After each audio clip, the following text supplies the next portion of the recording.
بسم الله الرحمن الرحيم والصلاة والسلام على سيدنا محمد النبي الأمي وعلى آله وصحبه وسلم.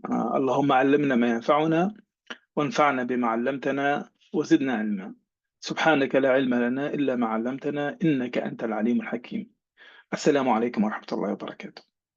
Thank you very much for this opportunity to speak with you today about a timely and deeply concerning and significant topic, which is Islamophobia. In this short video, I try to summarize some of the ideas I discussed in my recently published book, Muslim Perspectives on Islamophobia, which explores this issue from the perspective of Muslims who experience it firsthand. Um, in the book, actually, there is something for everyone. The book covers a vast ground, digging deep into both the theoretical aspect of Islamophobia and the cumbersome nature of the term Islamophobia itself, as it links it with its xenophobia and racism and provides an answer to a perpetual accusation that Islam operates outside reason. It also discusses some of the thorny topics of jihad and Sufism. The book argues that Muslims must move away from the apologetic and defensive narratives and rather adopt a rational and wise approach to combat Islamophobia. I think out of all the chapters I liked so much is chapter 2 because it delves further into the conceptualization and contextualization of Islamophobia. The idea of otherization or othering is a projection of Orientalism and cultural hegemony, and how the dominant group perceives the other. Usually, the other is a minority and a less powerful in a negative light with various consequences. For example, the anti-North African Arabs in France are experiencing or have endured all forms of racism through marginalization, poor housing, and economic degradation. My account of Islamophobia actually holistically diverges from the typical empirical studies that survey attitudes and behaviors. So this is not really a statistical analysis, but rather a thorough analysis of the phenomenon. As it provides additional layers to it, in many instances debatable, open to debate, but shifts the focus from the macro level to the macro level analysis with its idiosyncrasies and challenges.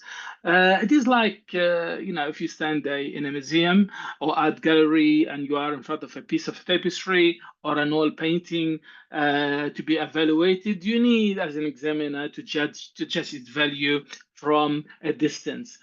That distance has to be unbiased. Similarly, I'm drawing here a metaphor. Islamophobia needs to be studied from an internal, which is a Muslim perspective, and external perspective, which is generally termed as academic perspective. And the study of the religion of Islam, as stressed in various parts of the book, it needs to be taken as a whole, not in parts, if the intention really is to understand how it functions as a system with its spiritual dimension. If you look at the concept of Islamophobia, its complexity is really neither a product of the 21st century, nor it is a modern occurrence of modern history. Rather, it is an accumulation of events that continue to shape the relationship between the so-called East and West in an unpredictable fashion. Contemporary academic discourses, unfortunately, have further clouded the concept of Islamophobia, and they left a lacuna in the discourse on Islamophobia, particularly pertaining to the what I call Muslim perspective. So this is a problem. The contemporary academic narrative on Islamophobia fails to address the problem because it does not consider the Islamic perspective, our perspective fully. The arguments and interpretation of Islam don't treat it as a social construct with its philosophical and socio-political depth. And see it rather as one dimension at a time, magnified disproportionately, or with a telescope resulting in a simplistic reductionism. To employ tunnel vision is to live with an unbalanced concern for one aspect and disregard of others, like as one of the scholars said. Therefore, it is necessary to understand Islamophobia in its internal and external manifestations by studying how these views converge and diverge within the theoretical frameworks of racism and xenophobia. I explored further the concept of the external perspective in chapter 5 of the book when I spoke about the notion of person, the vilification, how Muslims are vilified in political and media discourses. I use the term in person, which is used by George Orwell to describe anyone who does not exist in the sense that they are not seen or valued or maybe excluded, scapegoated, and unworthy. We are witnessing now in Palestine at the moment, which is kind of the in-person idea is the non-fictional characterization of how people have been treated with contempt through whatever calamities fall upon them, even mass genocide, as what's happening in is happening in Gaza, which hardly stirs public opinion, particularly in Western media. The idea of in person is not solely the product of the West, as the book argues, but extends to draconian regimes, some of which have been supported in the West for strategic and ideological purposes. One of the key points emphasized in the book is the impact of Islamophobia on Muslim communities. It is not just about overt acts of violence or hate speech, though these are devastating. It is also about the subtle, everyday forms of exclusion, being treated with suspicion at airports, facing discrimination in the workplace, or seeing one's faith constantly misrepresented in the media. These experiences create a climate of fear and alienation, making it difficult for Muslims to fully participate in society. I also highlighted the role of language. This is actually since I come from a linguistic background, in perpetuating Islamophobia. Terms like Islamic terrorism, radical Islam, these terms conflate the actions of a few with an entire faith community of over 1.9 billion people. Unfortunately, this kind of rhetoric not only stigmatizes Muslims, but also justifies policies that disproportionately target them, such as surveillance programs, travel bans, and immigration restrictions, like what happened under Trump in the US. In effect, I called for a more nuanced and an accurate discourse that distinguishes between the actions of individuals or lone wolves, if you prefer to use that word, and the teachings of religion. But most importantly, I must stress that this book is not just a critique, it is also a call for action or to action. I urge Muslims and non Muslims to work together to combat Islamophobia. This includes educating ourselves about Islam, asking fundamental questions about what it means to be Muslim in the 21st century and beyond. And this will kind of challenge stereotypes when we encounter them and advocating for policies that promote inclusion and justice. Islamophobia is not just a Muslim issue, it is a societal issue that affects us all. When one group is marginalized, the entire fabric of our community is weakened.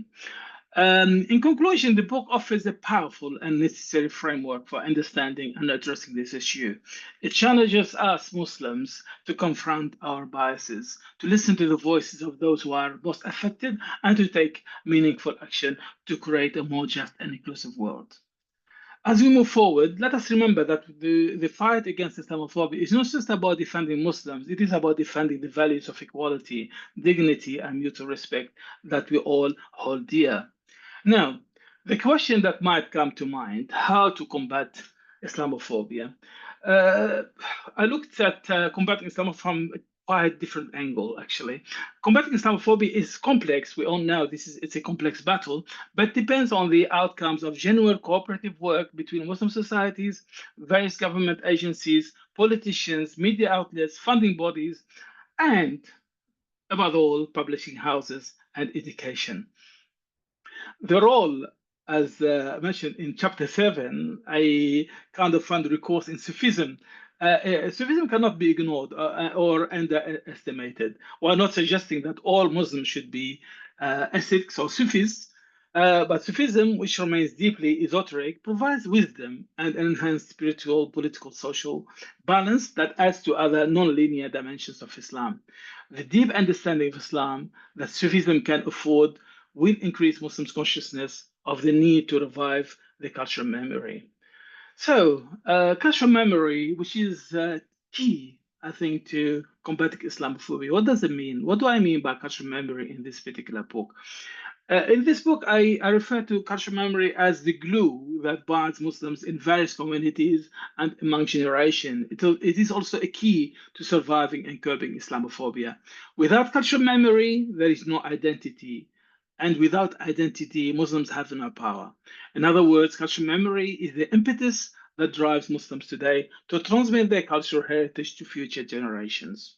However, as discussed in chapter 8, a ground work needs to be completed first on both the individual and collective levels. This includes decolonization or decolonizing the curriculum in the education system by correcting misconceptions such as that Muslim nation states progress is tied to the West, and Islam is nothing but an amalgamation of religious practices bereft of its power to enable Muslims to contribute to the world in science, technology, arts, mathematics, or any other human endeavor.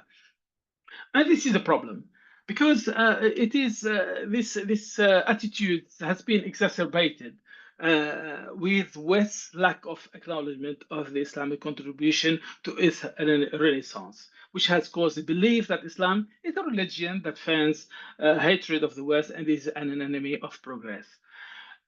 So education plays a crucial role in combating Islamophobia. Education based on interfaith dialogue is conducted at various educational platforms from primary to tertiary education. The program should debunk established myths and prejudice about some religious ethos and practices. Further, one should question the authority of people who speak or comment on the characteristics of a particular faith without authority or training. Islamophobia, as I explained, is not merely a form of prejudice or discrimination, it is a systemic phenomenon that manifests in attitudes, policies, and actions that marginalize and dehumanize Muslims. It is rooted in historical stereotypes, political agendas, and media narratives that portray Islam and Muslims as inherently violent, oppressive, and incompatible with Western values. This particular work challenges readers to move beyond these simplistic and harmful portrayals and to understand Islamophobia as a complex social and political issue. Finally, maybe it is time to review the use of the word Islamophobia and change it to anti-Islam because the word phobia component means irrational, which contradicts premeditated actions, whether through academic works or media. Thank you very much.